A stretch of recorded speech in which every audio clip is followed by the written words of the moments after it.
Hi, my name is Rose Roach, and I am the National Coordinator for the Labor Campaign for Single Payer. I'm also Chair of Healthcare for All Minnesota. Today, I am with my friend and my mentor, Linda Hamilton, a retired nurse, former president of the Minnesota Nurses Association, where I was privileged to end my 34-year in the labor movement as the executive director of the MNA here in Minnesota. Linda wants an opportunity to talk with us all and tell us about her journey and her experience since she has been diagnosed with a terminal illness and what she is experiencing, this time instead of as a provider, but as a patient. Linda, tell us a little bit about yourself, both personally and professionally. I'm a wife, daughter, mother, grandmother, and nurse. I'm also a union leader and healthcare justice activist. My journey began October 23rd when I had horrible pain in my left side. Before that, I was healthy. In fact, I had just gotten off a cruise 2 days before I became ill. Unfortunately, my pain turned out to be a diagnosis of terminal stage 4 pancreatic cancer. Can you tell us a little bit more about your recent journey since being diagnosed with stage 4 pancreatic cancer? How has your lifelong experience as a registered nurse dealing with injury and illness, life and death as part of your professional life impacted your experience now personally as a patient? I first want to say the healthcare professionals that have provided me with care are absolutely incredible. It's clear that money meant for my care was not being given to the doctors and nurses who struggled to give me that excellent care. There are algorithms written by who knows who, and some corporate tower somewhere that essentially create cookbook medicine. These order sets control payments for needed medical procedures, testing, and care, which medications are prescribed, and even denying hospital admissions and when you can leave the hospital or you're forced to be discharged. They use tactics that delay cares with pre-approvals, denial of claims. These often require untimely appeals, ultimately ending in a web that is unsurmountable for the patient and caregiver, so that you cannot receive the care that you need, or else you decide, we'll just pay out of pocket. And many people absolutely cannot navigate the system. It's unfair for everyone. People facing a terminal diagnosis, suffering from both physical and emotional pain, should not have to deal with this. It's unfair. It adds stress and exacerbates the illness. Absolutely. Which you are exactly correct. It is not fair and it is not right. It's such an inhumane system. You have been dedicated as an advocate and an activist in the fight for healthcare to be recognized as a human right your entire career. You've been front and center in the movement in this country for healthcare justice by improving and expanding Medicare to guarantee access and affordability for all with no exceptions. If you're human, you qualify. You've also been a strong union leader during your nursing career, fighting at the bargaining table and within the halls of Congress and the state legislature for a sane, patient, provider-centered healthcare system. Not yet having achieved such a system, but having what would be considered good coverage for yourself, how is dealing with the current system impacting your ability to get the care you need as prescribed by your physician? And equally important, how is the current system impacting precious time spent with family and loved ones? I really want to say my husband, who's fantastic, hasn't even had time to come to terms with the reality that I'm dying. After 48 years of marriage, he's been spending all his time, his hours and hours on the phone calls, doing emails, sending letters, making appeals. This fight has consumed him and prevented him from being able to have the conversations we need to have about what's coming next in our lives and in his life. And he's been fighting to get me just the care I need to be comfortable enough to function with some semblance of normalcy. This emotional toll is tremendous. I'm just losing precious time with my loved ones because our healthcare system has obstacles after obstacles in place to prevent us from just being a family and dealing with the crisis. In the hospital I experienced, there were times of poor staffing, frustration of nurses, physicians, and support staff who tried to deliver me the care I need. My family and nurses had to fight to admit me on one occasion where I was in unbelievable pain. This all confirmed my work to assure that quality health care for all is a fight worth fighting for. Over 30 years, I found my union was the best place for me to advocate for patients in my profession. I became president of our state union and eventually an officer of our national union, where we aggressively fought the fight for a workplace that nurses can give great care and for patients, as well as nurses deserve the compensation and the autonomy to do their work. Mm-hmm. As nurses, we have a long history that we give all to our patients instead of ourselves. Well, our employers, insurers, suddenly grew up and now give it all to themselves. It is right for nurses to take on this fight. The object of healthcare profit machines demonizes the very people who are providing our care. In the United States, payment for medical care includes huge profits shared between hospital corporations, big pharma, insurance, medical devices, and supplies. We can't forget politicians who need to pad their pockets and their campaign funds. The list goes on and on. The money given directly to patient care is only what's left over. Profits are first. That's not enough. And this is not the America that is truly the American dream for anyone. We all deserve to have good health care. The healthcare profit mongers can and do control the needed medications we have, medical supplies, treatments, hospital admissions, and discharges, so they can continue to pad their profit margins. This cost is paid directly through insurance premiums, Medicare, and by all of us taxpayers, but mostly by patients and the healthcare workers. We have to work under critical staffing shortages, limited resources, and we are forced to take on far more than we can do. The cost of corporate healthcare profits is most acutely borne by patients, and that means they are not being given the care that we need in the time we need it.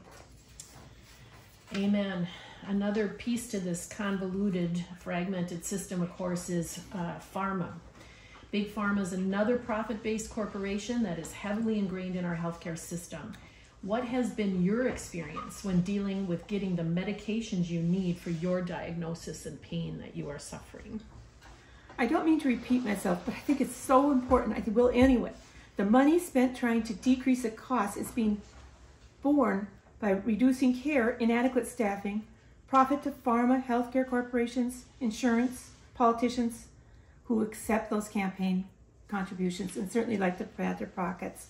All this is increasing the cost to taxpayers, which leaves little to none for those needing health care and those who provide that care.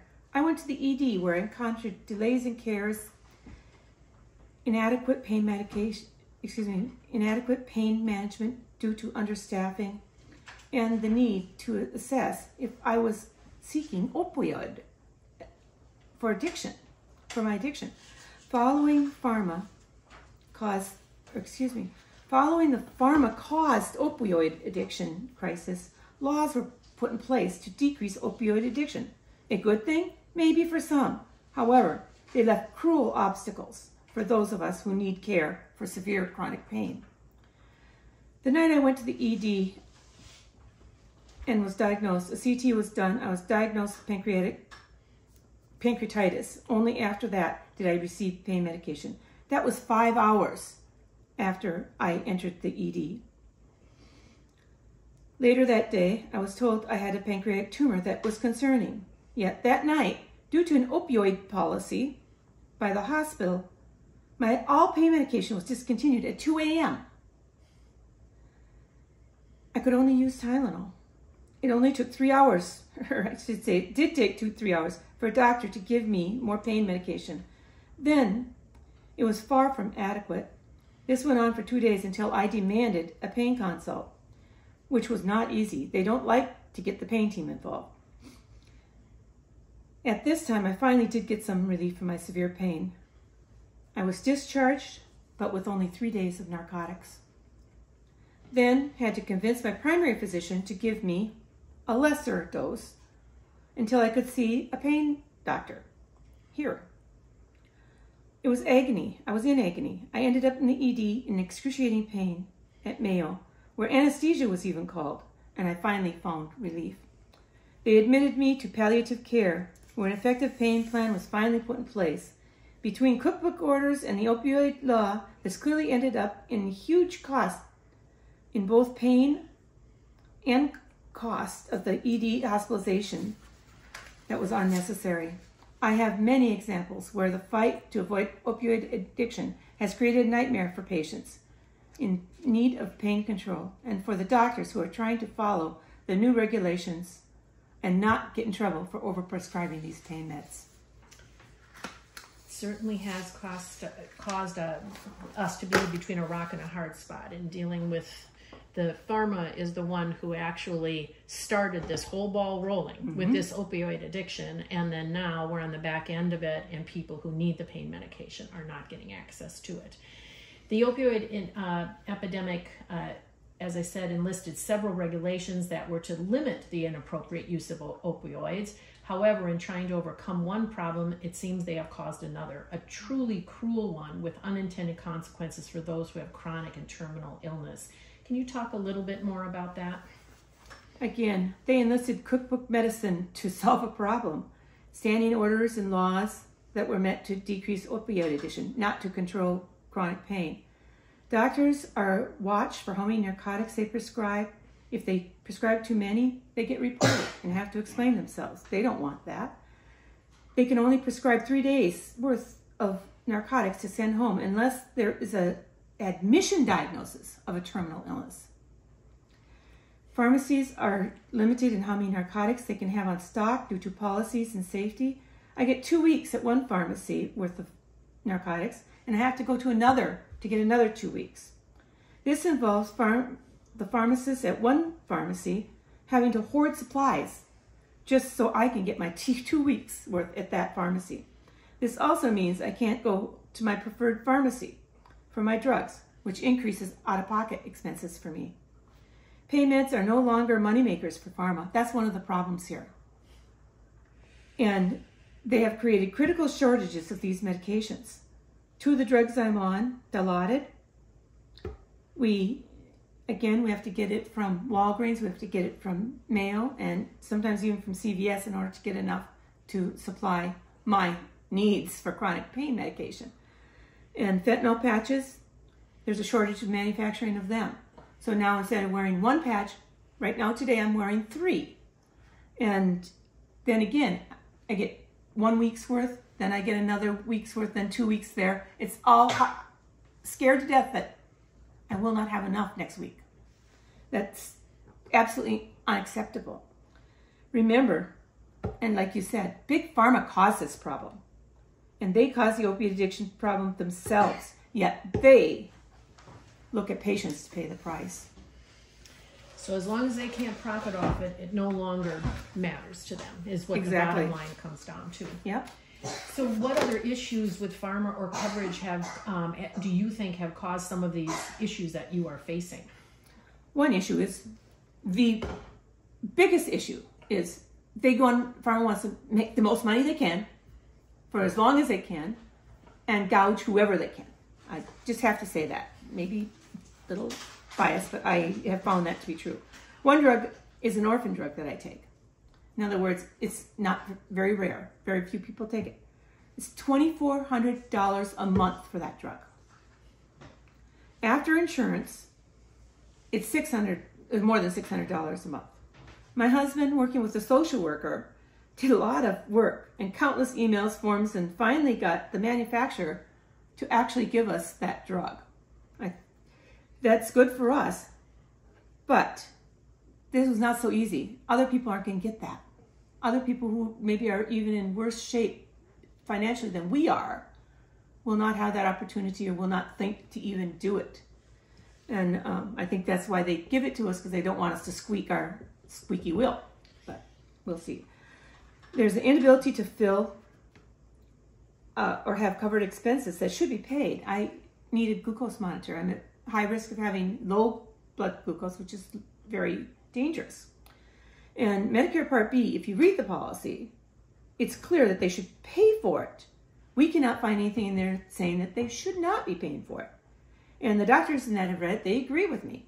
And they've spent a lot of time. We've had 2 doctors, and now we got a diabetic educator trying to figure out what the problem was. Think of the time that's taking away from their patient care and being able to care for our patients. And so anyway, because of this all, we're just paying the full price of it out of our pocket. If we hadn't improved Medicare for all, that did not have those huge pharma profits, I truly believe that these expensive drugs and medical devices, the large profits would be taken out of Medicare, or would not be paid by Medicare. Therefore, we would get better care, and we would have covered things that right now are not being covered, and we'd have easy availability to the generic drugs, which they now do not want to make because there's no profit in them. So moving on from pharma, there's also the whole issue of being able to access healthcare procedurally. So what, if any, procedural barriers to care have you encountered? Well, one is quite interesting. I had to leave inpatient care, of which all my doctors said I still was requiring inpatient care in order to get chemotherapy. I don't understand it, but if I wouldn't have left inpatient care, it would have delayed my care. And we have no idea why that's justified. Is it a condition based on regulatory, financial, or simply a Mayo policy? We don't know. Observation care policy I bumped against.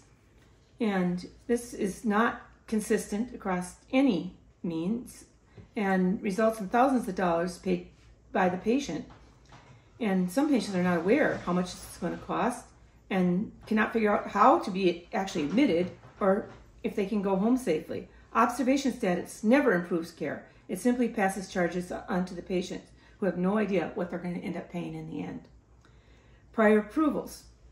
They are required on some drugs, supplies, and procedures that result in delay of care and complexity to that care. In many cases, this prevents patients from obtaining the care they need and certainly delays proper treatment due to not knowing how to manage the approval process, and the doctors and pharmacies aren't given the information they needed to actually fill the prescriptions.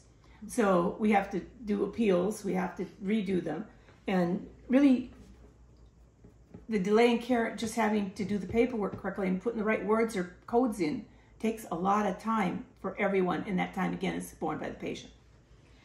What is covered and how much it's going to cost you is a mystery. No matter how much we try, we just have to look at the bottom line and see how much we're going to end up paying. Well, I know, having worked for nurses for almost 9 years, if there's one thing that I learned, it was you need to have a patient advocate with you. And you know, how many people understand observation status when they go into an ER, and that could end up being on you for the full cost of your treatment there. Yeah. All of these things are nothing more than business strategies. None of them are healthcare strategies that are in the best interest of the patient. You know, another big issue right now in healthcare is this issue around artificial intelligence. The system seems so filled with what's referred to as AI and technology, some that can be good, but it also seems as though all the humanity has been taken out and removed from our system by the greed of the for-profit industry. Tell us a little bit about the impact of AI on patient care, both from a patient as well as a nurse perspective. Algorithms for care result in what I refer to as cookbook medicine, or AI cookbook medicine. That is designed to save money. It does not address individual needs. Narcotic dosing, imaging, labs, whether to admit or discharge, certainly not what to teach or what the patient might need at home, and what kind of emotional needs or psychological needs a family might need in dealing with crisis. All those are removed and not even addressed. Yet the work that a nurse does is just that. Exactly. And I know, again, nurses have said they have to see you, touch you, in order to diagnose and assess you. You cannot do that over an iPad, over a telephone, or using a robot nurse. I don't know if you remember, we saw that video together, I think, of a robot nurse in Japan.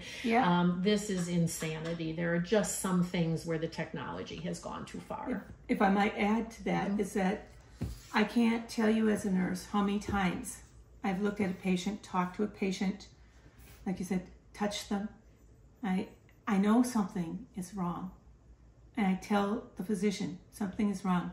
And after 35 years of nursing, the doctors would look to me and they say, where do I start? That is missing. Yes. We cannot do that with That's right. cookbook medicine. It does not work. I don't remember a time I was wrong. There's always, you have that inner sense as a human. All humans have it, if they listen to it. Right. And we have the ability to take all of everything coming at us at once and process it.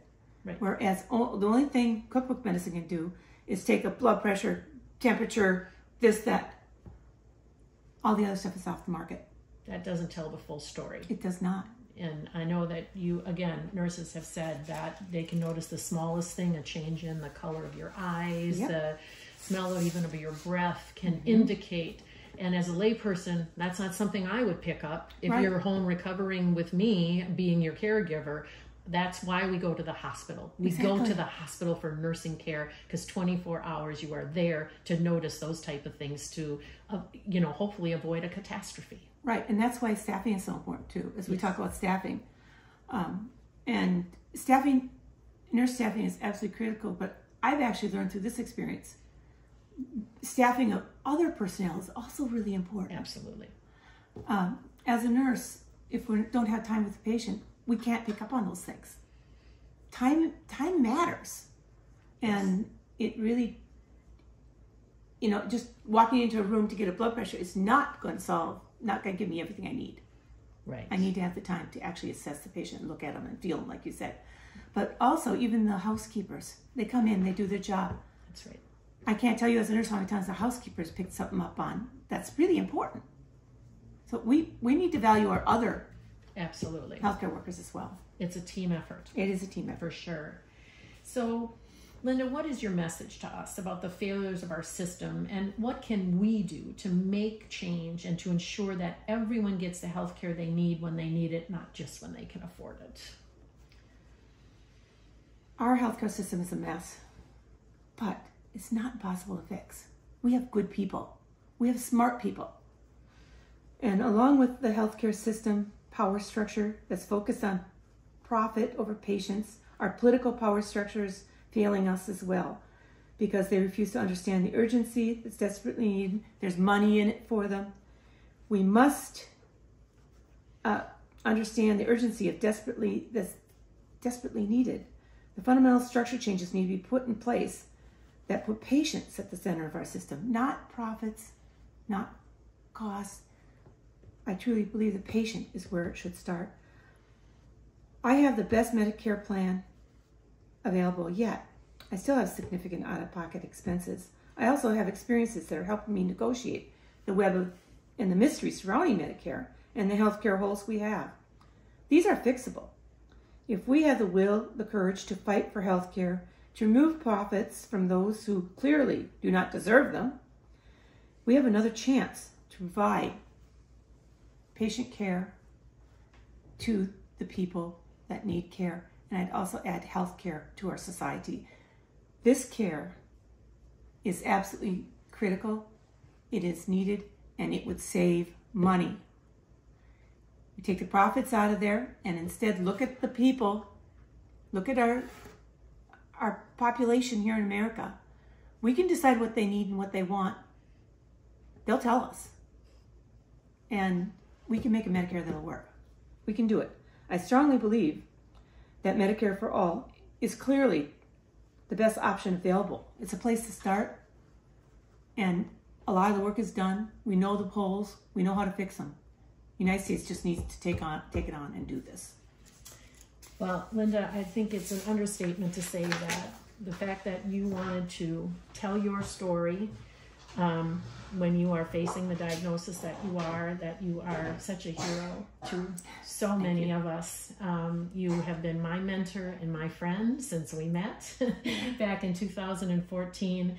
And it's important that you got this message out and you gave us some hope for a future that has a healthcare system that really does center patients, even while you are facing the diagnosis that you are. We love you. Thank you so much for doing this. Thank you so much for having me. And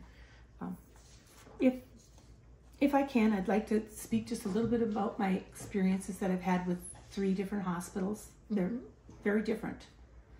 And I've received care mostly at Mayo, and there I've received amazing care without the issues I faced at 2 other hospitals. Starting with the emergency department, the first hospital, I did not get into the room for 2 hours. I waited another 3 hours to see a physician, 6 hours before I received pain medication. After my first chemo, I went to a Twin City. I got very, very ill, and I went to Twin Cities Hospital, where I had similar wait times, but did not receive appropriate pain or nausea medications for 12 hours. I had great nurses at both, but they had severe staffing issues, and they had to balance several patients while caring for me. I went to the ED twice at Mayo. I was immediately placed in a room, had both a nurse and a doctor in minutes. I had pain medication and care prior to having to go to any testing or anything else. And they even had a pain specialist at my bedside within an hour. The nurse I had called, requested that I be 1-to-1. It was done. That's amazing. Why? Why do you think this is? My observations and what I truly believe is true is a difference is obvious to the patient. Mayo has put research and outcome data to use. I do not believe it is that they just do it for the patients, for the good of the community. I believe they want to attract the rich and famous and know just how to do that by providing care. They give the best practice care, what we all know works. It's very interesting. It was Mayo who blackmailed the Minnesota legislature to act on their staffing bill, which would make all hospitals staff as they already do. This bill would have given all Minnesota the nursing care that they need. Mayo must have seen this as a marketing nightmare. Other hospitals would give them competition? Think about that. A great healthcare giant might be equal, or at least close to it, by a community or inner city hospital. That's bad for their name. That's probably bad for their brand. Shame on them for not wanting all the people of Minnesota to get the care they need. And I truly believe this to be true. It certainly is a valid point. Mayo, as you said, delivers great care. The care providers are terrific, but we can't forget that at the end of the day, it is another corporate healthcare system. Yes. That behaves, unfortunately, like a corporate healthcare system. And that can be problematic in the long run. And as you say, the staffing crisis is a public health crisis. And so it shouldn't be even something we negotiate at the bargaining table. It should just be everyone's right to get the care they need based on their illness, their acuity needs. That's what protects us as patients. And that's what nurses are all about when it comes to it. I do believe that, and I thank you so much for listening to me. Absolutely. It is clear to me that your care, compassion, and love for humans and humanity is unequaled, and the thank you go to you for sharing your story and inspiring us to continue the fight for healthcare justice with you forever in our hearts. Thank you, Linda. Thank you.